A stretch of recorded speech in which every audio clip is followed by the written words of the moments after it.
हाय दोस्तों, all in one economics में आप लोगों का स्वागत है। आज एक नए टॉपिक पर बात करते हैं। आज का टॉपिक है एसडीजीज रिपोर्ट। देखिए, सस्टेनेबल डेवलपमेंट गोल्स रिपोर्ट, इसका फुल फॉर्म है। इसको हम हिंदी में कहते हैं सतत विकास लक्ष्य रिपोर्ट।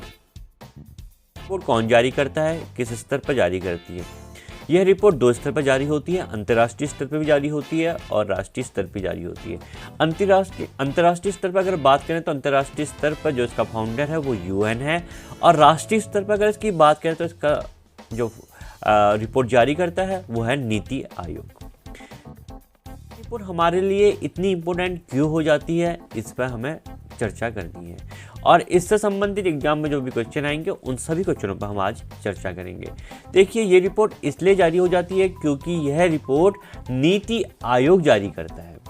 दूसरी बड़ी बात यह है, ये रिपोर्ट इसलिए हमारे लिए इम्पोर्टेंट होती है क्योंकि यह रिपोर्ट 7 ऐसे लक्ष्यों पर चर्चा करती है जो एक देश के लिए काफ़ी महत्वपूर्ण है। और तीसरी बात, यह जो रिपोर्ट है एक राज्य है या देश है उसके कार्यों को प्रदर्शित करती है। और यह रिपोर्ट सबसे महत्वपूर्ण इसलिए हो जाती है क्योंकि यह रिपोर्ट आपसी राज्यों के मध्य कंपटीशन करवाती है, तुलना करवाती है और एक अच्छा कार्य करने के लिए प्रेरित करती है। तो एसडीजी रिपोर्ट का तो एक मैं आपको बेस बता चुका हूं कि एसडीजी रिपोर्ट्स क्या होती हैं। आप मेरे पीछे स्लाइड पे देख रहे होंगे कि टोटल अगर हम 1 से स्टार्ट करें, स्लाइड में जाना पड़ेगा। अगर आप ये यहां से देखें तो यहां से काउंट स्टार्ट होता है, 1 से स्टार्ट हो गए, ये आते रहता है। आप देखो, नो पॉवर्टी, देखो गरीबी के बारे में, गरीबी उन्मूलन के बारे में ये बात करेगा। इस गरीबी उन्मूलन में किस राज्य ने सबसे अच्छा काम किया उस पर भी बात की जाएगी। तो इसी प्रकार से 1, 2, 3, 17 प्रकार के लक्ष्य हैं। इन 17 लक्ष्यों में बात की जाती है कि कौन सा राज्य कैसा काम कर रहा है। समझ में आ गया? अब एग्जाम में ये इसलिए महत्वपूर्ण हो रहा है क्योंकि नीति आयोग के सिलेबस के अंदर यह भी आ जा रहा है। सिलेबस में नीति आयोग लिखा हुआ है लेकिन उसके अंदर इस रिपोर्ट से संबंधित क्वेश्चन भी आ रहे हैं क्योंकि यह रिपोर्ट नीति आयोग निकालता है। और वैसे भी हमें एक जनरल नॉलेज के हिसाब में कि सस्टेनेबल डेवलपमेंट रिपोर्ट के बारे में पता होना चाहिए। अपने देश के बारे में तो पता ही होना चाहिए कि हमारा देश कैसा कार्य कर रहा है। अगर वर्ल्ड लेवल की बात करें तो फिनलैंड सबसे अच्छा देश माना जाता है।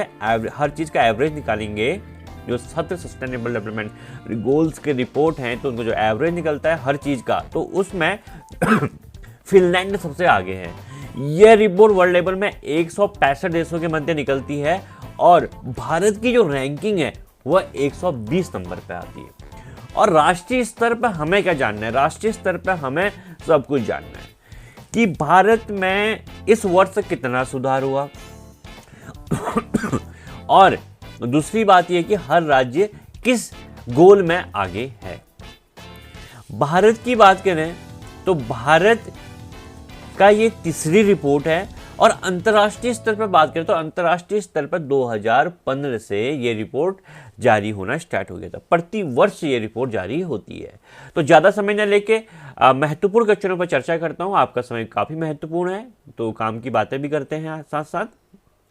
देखो, आपको एक स्लाइड दिखाई दे रही होगी। इस स्लाइड को अच्छी तरीके से देखिए।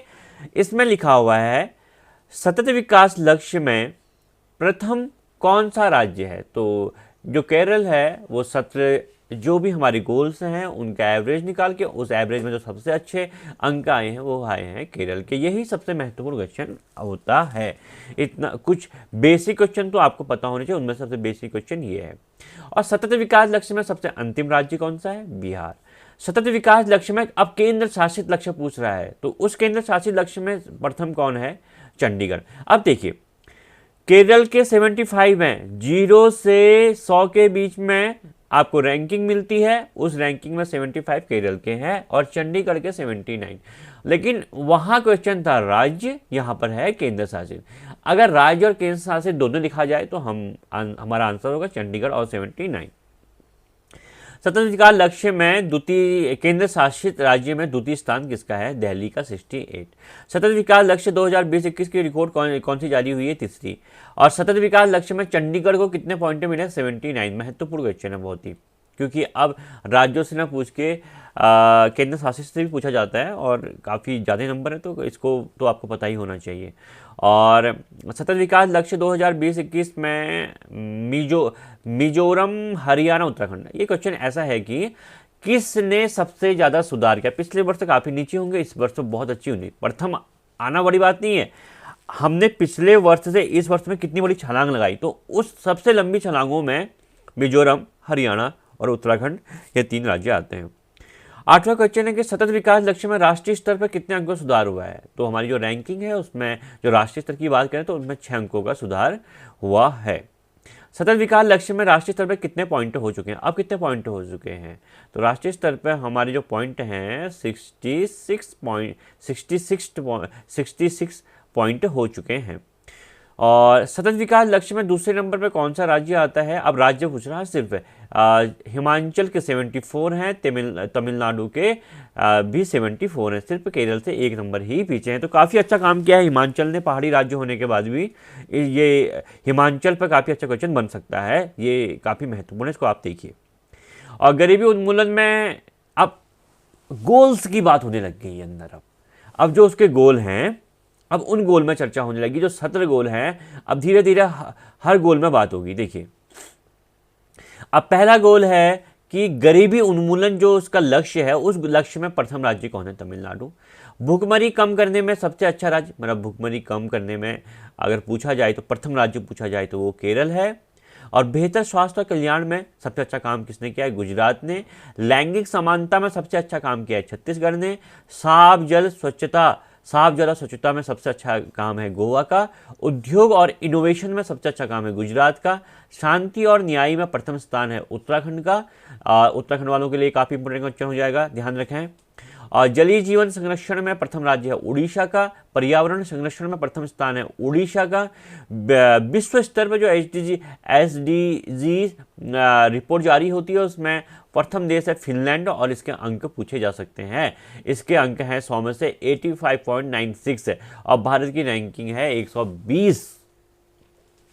तो ये हमारा जो सेशन था, मैं समझता हूँ काफ़ी इम्पोर्टेंट है। आने वाले उत्तराखंड में अपर पीसीएस हो, SI का एग्ज़ाम हो, कांस्टेबल का एग्ज़ाम हो, और अन्य राज्यों में भी जो भी आयोग से संबंधित हो या वनडे एग्जाम से संबंधित हो, हर क्षेत्र में यहाँ से क्वेश्चन आएगा। अभी हाल ही में UP PGT में इससे 4 क्वेश्चन आए थे, मतलब क्वेश्चन एक ही था लेकिन मिलान करने के लिए ये क्वेश्चन आया था। तो आपको 4 के 4 क्वेश्चन आने चाहिए थे, तभी आप सही से मिलान कर पाएंगे। तो thank you so much for watching my video. आने वाले टाइम पर आपके लिए और भी वीडियो लाई जाएंगी, लेकिन अगर आप मेरा वीडियो देखते हैं तो इस चैनल को ज़रूर सब्सक्राइब करें। Thank you so much.